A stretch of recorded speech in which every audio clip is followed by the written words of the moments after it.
Hello বন্ধুরা, দেখো আমি কাতলা মাছ দিয়ে আলু পটলের তরকারি করব।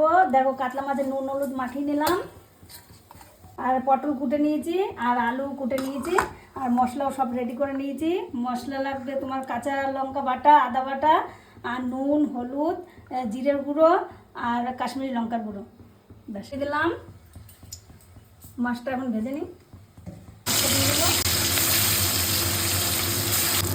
দেখো লাল লাল হয়ে গেছে, তুলে নিই মাছটা। মাছ ভাজা হয়ে গেছে, আর একটু তেল দেবো, দিয়ে দেবো পটলগুলো ভেজে নেবো। লাল লাল ভাজা হবে তখন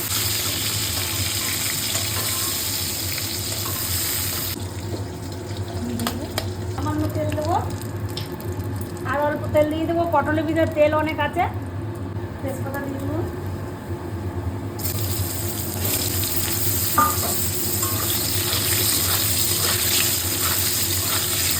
সব মশলাগুলো দিয়ে দেবো, দিয়ে কষাবো।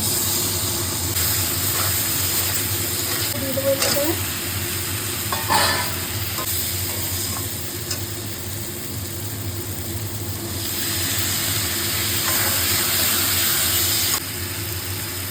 জল দিয়ে দেবো। কষানো হয়ে গেছে মশলা, তেলও ভেসে উঠেছে, ঠিক আছে। এবার ফুটে উঠলে মাছটা দিয়ে দেবো। এবার মাছ দিয়ে দেবো, দেবো না অনেক দিয়ে দিই। দেখো আমি এখন ধনে পাতা দিয়ে নামিয়ে দেবো, অল্প একটু দেখেছিলাম।